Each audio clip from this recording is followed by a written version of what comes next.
Hey everyone. So sometimes I find myself talking about these sort of holding patterns, is what I usually say.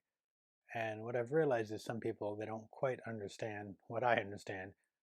And so we're speaking the same language, but a little different. And then today, while at the dentist, I had the perfect example happen to me. And I was like, wow, this is such a good example.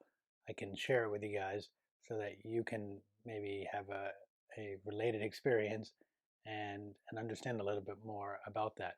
Or quite possibly never even realized you had that experience and now bring that in as a possibility. So I'll talk a little bit about it and then we can do an exercise to experience it because words are sometimes cheap and experience trumps, right? Or should I not use the word Trump right now? I guess I can't really say experience Biden's, but anyways, it's a bad joke. So I was getting my teeth cleaned today, and as some of you know, it's not always the most fun experience. And there was a metal pick going in, and I kept noticing at some points where maybe there was more plaque or just more of a nerve, I would hold, I'd clench up, and she'd just kind of touch it, and then she'd move on, and I noticed a few times I was still actually holding. It wasn't as maybe grip, but I could feel my back wasn't as much on the table as before. So I was still holding in anticipation or worry, or maybe neither. Maybe I hadn't even thought about it, but my body had learned that bracing pattern. So I would then go and just start to have what's sometimes called progressive relaxation. I would tell myself, how to relax the areas. Now, I have the benefit of spending a lot of time in these areas, so maybe a sense of more awareness, which is beneficial in that I can recognize it, whereas a lot of us are unaware and we don't recognize it, and therefore it can be harder to see. The good thing is this exercise will lead us through will, even if you're not really aware, it can help become more aware. Or even if you're not aware, it can help you be more comfortable, right? The challenge just comes is if you're not aware, you're uncomfortable. How are you aware you're comfortable? We'll sort of just see how that goes. Right? What I was doing in that chair was slowly, progressively relaxing my body. And I can even feel right now as I talk to you a small tension um, in the sort of middle lower back is still holding. And can I sit here and still let that relax? It's a little tougher in this relation with gravity, but I can do it a little bit. It'll be better when I'm on the floor. And I can actually feel as I do that, and then I get a little bit over here, right? The pattern starts to unwind. What we're going to do is in a few seconds, when I switch over lying on the floor after some fun video edits, we're going to progressively relax through our body and see if there's any tensions that we're holding that we're not aware we're holding, if when we kind of call them out and say, hey, this part of the body, can you relax? If that changes. Sounds good? Cool. Let's see you on the floor.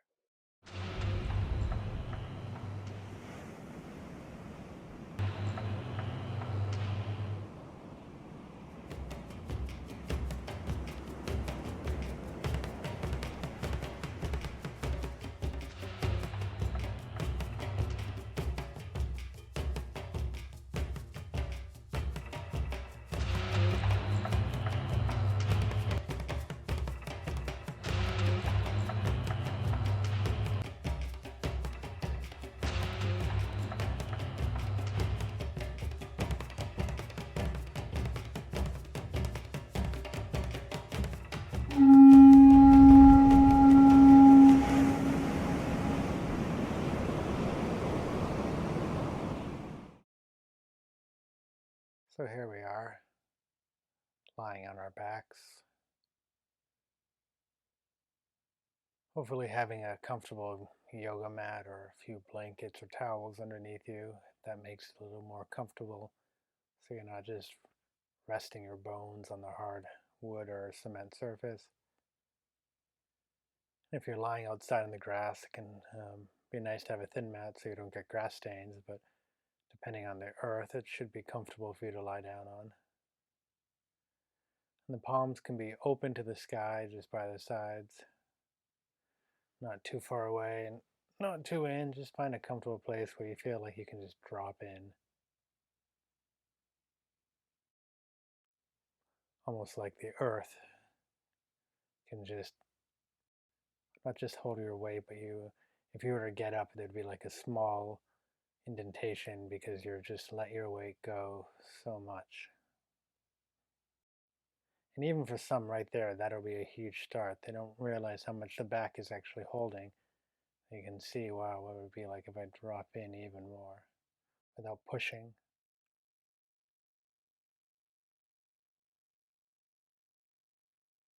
And just feeling how the heels are being held by the ground.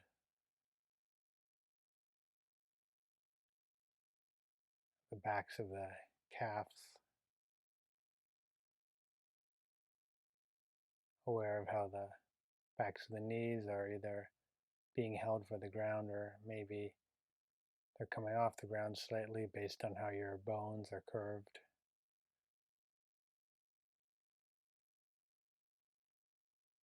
Noticing the backs of the thighs, the hamstrings, and what's touching the ground and what isn't.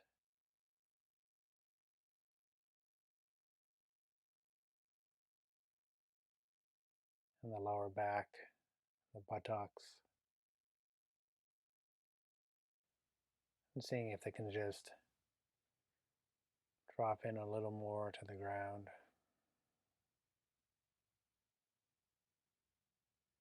And the middle back, the shoulder blades, and the elbows, the backs of the arms and the hands just sinking down.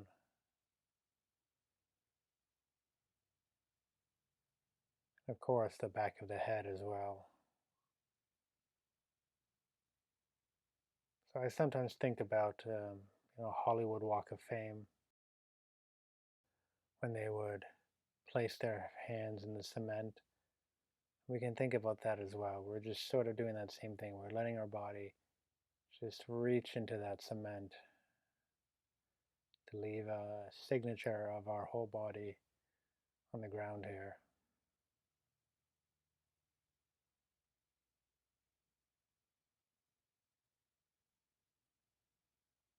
And again, for some people, this is already going to be more than enough.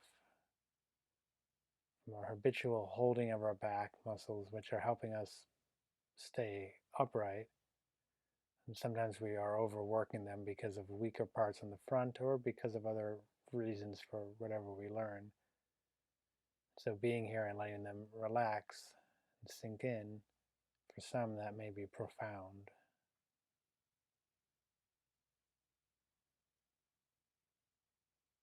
And for others, what we can now start to do is I want you to squeeze your toes in, just the toes. And now the whole foot. Imagine that the top of the toes could go to the heel. And then squeeze the shins, thighs. If it's comfortable, squeezing the buttocks, the hips, the abdomen, and the lower back. The upper chest and middle chest, squeezing it all in. Shoulders, upper arms, lower arms, fingers. Squeezing the neck, the head.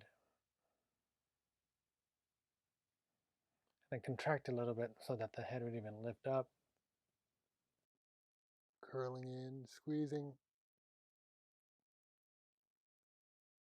Squeeze a little more, a little more, a little more. And then let it go. Notice, does anything not let go? For example, my thighs were still holding for a second until I realized it and let them go.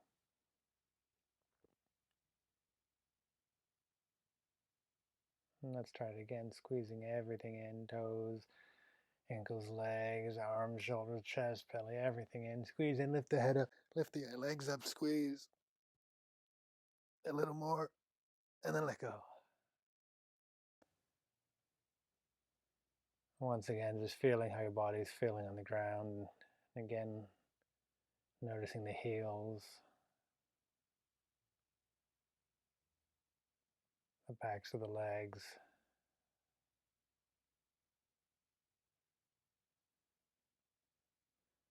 your hips and lower back. Noticing, is there anything still holding on, or maybe you start to notice there's something you didn't notice before, and you may not be able to let it go today. That's fine. Just generating that awareness of it is a great place to start. That lower back, middle back, upper back, shoulders, chests, and arms, back of the neck, and the head.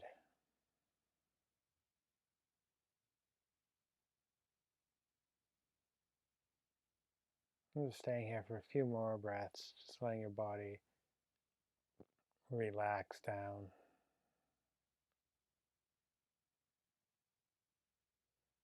Again, as I said that, I could feel around the middle back, around my 7th and 8th and 9th vertebrae. The muscles there just kind of let go a little bit more.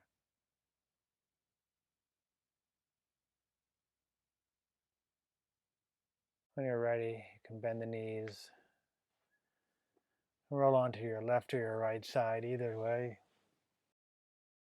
And from here, use your hands to come sit up. So there we go. That is a progressive relaxation exercise of which you can do all the time. It can be very helpful before bed, but it's not just about relaxing the body. It's also about starting to build that awareness of the contractions that are in the body, or the patterns, I'll sometimes say, that we're holding or that we're continuing to do day in, day out that we're not aware of. This is one way to start to change them, first by becoming aware, which is, again, always seems so simple, but is generally very, my tripod just moved, that was pretty great. Okay, so it's something that seems so simple, but has really profound effects. Why do things difficult if we can do things really simple and easy and effective, right? So I think that'll be enough for today. Please write in with comments if you have them. And I hope this video is helpful for you and for your friends and helps ease in your general well-being. Thank you.